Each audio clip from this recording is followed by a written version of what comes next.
Welcome to People. I'm Shirley Lin.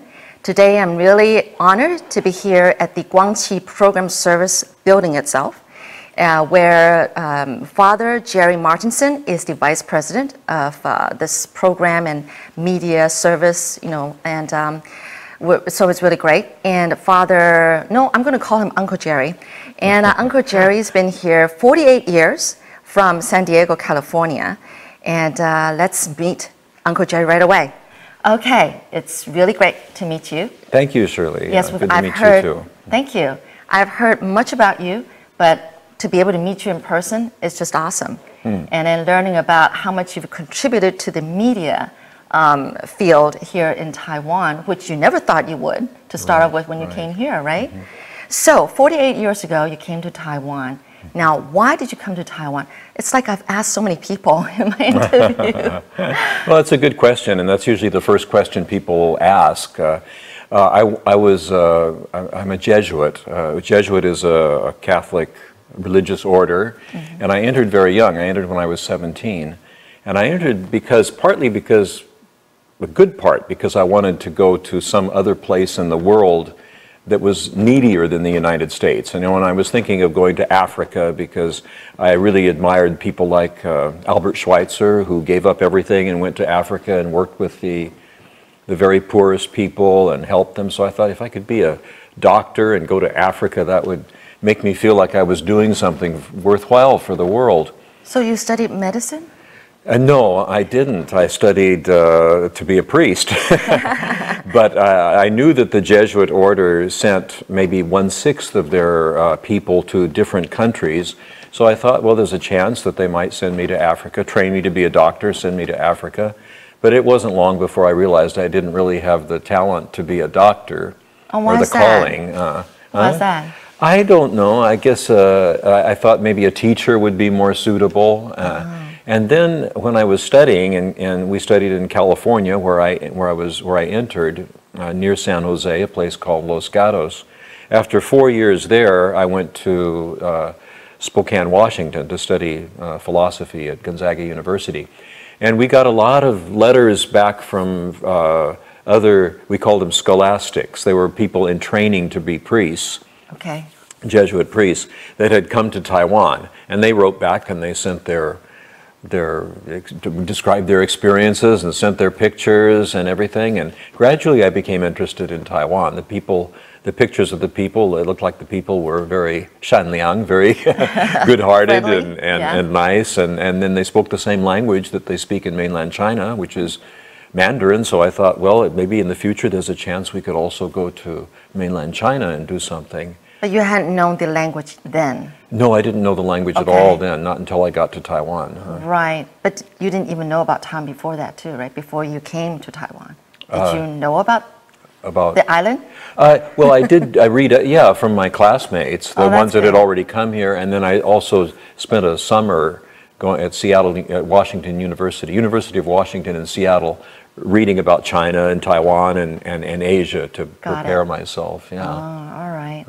So you came, and actually it was around the 60s, right? Late 60s when you arrived. Yeah, that was in 1967, yeah. Yeah, oh, wow, that's a long, long time ago. Yeah, a long time ago. You know, considering how much Taiwan has changed over these 40 years. Yeah, yeah. I heard your other interview that you were saying that there were kids that you saw on the streets walking to school with their shoes in their hands. Right, yeah, yeah. Now, why were they doing that? Because they wanted to protect their shoes so they don't... Exactly, they didn't want to wear out their shoes, so they carried them. They went barefoot to school, and they wore their shoes at school, and then they took them off and carried them back home.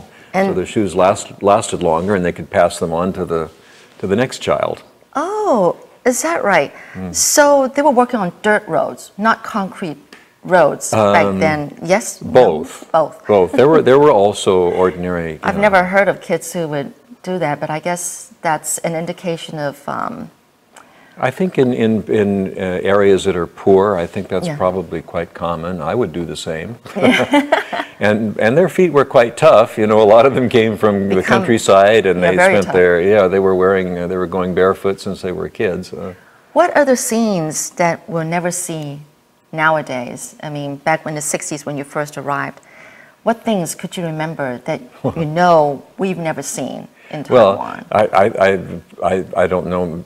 I remember the one thing that gave me kind of an inferiority complex talking about children. Really? Was the kids here. When I came, I didn't speak any Mandarin at all. I started my first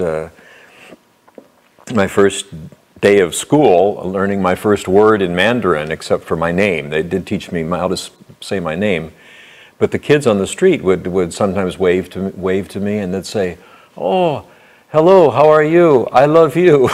In English? In English, yeah. They knew those few words, and then they would speak Taiwanese and Mandarin and or maybe Hakka. And I thought, my goodness, you know, I'm 24 years old. I don't know. I only know English. I can only speak one language. And then these kids are speaking, you know, at least different phrases in different languages. I thought, will I ever reach that stage? And now you have. Well, my Taiwanese is still not very good, but I can understand some and speak a little bit. And there was a time when I really fell in love with Taiwanese pop songs and folk songs. Really? So I maybe that was one of the things that kind of got me aimed at Guangqi program service or to the media world, because I loved playing the guitar and I loved singing Taiwanese songs. Those Taiwanese songs have kind of a nasal tone, and they were kind of sad but not really depressed, you know. And some of them were really interesting. One of my favorites was this one about the 修巴掌哎修巴掌喂修巴掌 selling these dumplings, you know, the meat dumplings. And I just thought that was the greatest song, because it seemed to represent the Taiwanese spirit. Nothing could beat them down, and they won't be defeated by anything if they can't get a job, or even if they have a degree from school. They'll always find something to survive. And I think of that even now when I go out for a walk in the morning. I'll see the people in the park. There's one man, Mr. Ma. He's born the same year I was, in the Sun Yat-sen Park, and he cleans the grounds. Okay. And he speaks very good English. Really? Yeah. But apparently the only way he can survive now is to work as a, you know. And I just admire that so much. I admire that spirit. He's got a big smile, and I say, Mr. Ma, every time I say hello to you and you smile, it just makes my day. I wanted to be of some service to Taiwan, and I thought, my God, they're so smart and so diligent, and they work so hard, and they're so resourceful. I said, I can learn from them. I don't think they can learn anything from me. Oh, you're too humble. So I begin to feel a little bit, maybe I should have gone to Africa. Now, talking about you learning the guitar, in fact, you learned how to play the guitar and sing on the boat coming to Taiwan. And that turned out to be very, very useful. And now, there was one time when one of the TV stations asked you, or was it a restaurant, that asked you to perform, and you really struggled thinking that was the right thing to do. And then you realized that there was somebody kind of hidden in the corner, and you assumed there was somebody from the Jesuit, how should I put it? I was afraid it was another priest from our provincial's residence. Yeah, it was. And so you decided to sing something more gospel kind of songs for a change. Our Father who art in heaven, hallowed be thy name. Yeah, right. So then you got an approval to continue to go to that restaurant and keep singing, and that's when it became popular. Then all these people started asking you to come and sing it for them, or on their TV shows and everything. And that's where you sang 修巴掌, which is obviously most approved and loved by all the Chinese people. Obviously, because of that, people started falling in love with you because you're singing one of the classics, right? Well, so this is so amazing. I mean, yeah. Well, you know, I'm really not a very good singer, and I'm not a very good guitar player, and I'm not being humble. Other people will tell you that if they're honest. But at that time, of course, the level was different from what it is today. Now people, they go to karaoke, and everybody knows how to sing. But in those days, And then, of course, being here, every day I had contact with actors and performers, so that also helped me. I learned a lot from that. And I think maybe one of the things that helped the most was because I knew that my singing and my guitar playing was not really tops. I played the guitar because it kind of covered up my voice. And then to distract people from my guitar playing, I went down to the downstairs. There was a costume room. And at that time, we had a lot of Taiwanese drama serials. And so I borrowed a doli, one of these straw hats, you know, that the farmers wear in the rice fields, and a traditional gray, kind of baggy Taiwanese outfit, country outfit. And when I was asked to sing Shobazang, I put those on. And that worked real well. I thought it was perfect. I thought that was pretty good. That was a stroke of genius. Maybe my singing wasn't good, but I learned to perform from the people that were acting here at Guangqi. So you still have photos from that? Hope you left that as a memoir. I do have some. I better have a copy. Okay. So yeah, how did you get into Guangqi, sir? Obviously, it was then when you started getting popular as a kind of one of the rare foreigners in Taiwan and playing the guitar and singing that they thought you'd be perfect for Guangqi this program service which has such a long history. It's amazing how it's continued to this day, and we're right here in the original studio. The original studio, one of the first in Taiwan. Yeah. How did you even? Obviously, it was a stroke of, well, we say luck, but that was God's plan. I think so, yeah. I'm sure it was. And I really am grateful to my superior at that time, Father Bernard Ju. He was a very wise Chinese Jesuit priest. And of course, he also needed somebody to come here because we had this big studio and it was making programs that were seen all over the island because there were only 1 or 2 television stations at that time. He needed someone to come, and he looked around, and he saw me with my guitar, and it looked like his best bet. But he let me make my own decision. He told me to think about it and see if I really felt it was God's will for me. And in the beginning, I didn't.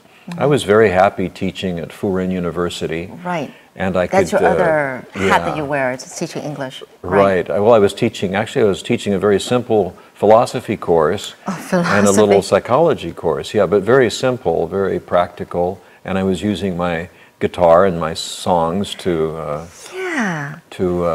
illustrate, because again, I was worried that my Mandarin wasn't good enough, and I needed something else to, get the attention of the students and make an impression on them. You were teaching in English? No, I taught in Chinese. In Chinese? Yeah, wow, that's amazing. Yeah. But then you kind of use songs and, I don't know, pictures and slides maybe? Well, I use songs and little dramas. I had the students perform little skits, or any... Philosophy, we're talking about philosophy and psychology classes. Yeah, well, I always felt that my own personal belief is philosophy's not just a theory, but it should be something that helps you in life. It should teach you, and it has taught me how to make decisions, how to analyze situations, how to look at the world, and make sense of it. And so that's what I tried to bring to the students. And I wish I had been in your class, because when I tried taking philosophy, and I thought, well, why not? I only took for 2 weeks and I gave up. Right before they asked me for a paper report. And I said, I could never write a report. I should have been in your class. It would have been more fun. You would have liked it. I would have liked it. I probably would have understood better than just looking at, I don't know, the teacher talking. I really still have some experiences from those days, that lasted until now. One day I was walking down the street in Taipei, and this lady, middle-aged lady, came walking up, and she says, "Oh, Father Ding, Father Jerry, everything is beautiful in its own way." She started to sing that song and dance down the sidewalk. And I said, you were in my philosophy class at Furen. Really? And now she's the Xiaozhang. She's the director of a school here in Taipei. But she remembered that song 40 years ago. And you wrote those songs? Sorry? You wrote those songs? No. I maybe composed one or two of them or translated one or two of them, but most of them were popular songs at that time, either in English or Chinese or whatever fit the topic that I was going to teach that day in class. Amazing. How many songs do you think you know from heart? Well, I've forgotten them all now, Shirley. That's a kind of a pity, you know. My guitar doesn't recognize me anymore. It's sitting in my room with a lot of dust, you know. And you're too busy. And the chords don't come out properly. My fingers don't work like they used to. And, I know. And really the song words, sometimes I look at my songbook and I said, did I know all those songs? I didn't memorize them all, but I could get through them. But at least you remember the first 2 or 3 phrases of each song. That's good enough. Better than me. Yeah, a few songs anyway. Yeah, a lot better than me. Now, there was a time when you went on a volunteer work trip, maybe, to the Thai and Cambodia border. Yes, Actually, you were there for a conference of some sort. I was in Thailand for a communications conference, right. And that was in 1979. And just at the moment, in September of that year, just that moment, the United Nations and the Red Cross came to Thailand to help deal with the refugees that were building up on the Thai-Cambodian border, the Cambodian refugees, because Vietnam was attacking the Pol Pot regime. And everyone took that opportunity to try to escape from the country because it was horrible under the Pol Pot, those 4 years of this very extreme communist Pol Pot dictatorship. And so they were building up along the border for months before they were allowed to come over. And when they were finally allowed to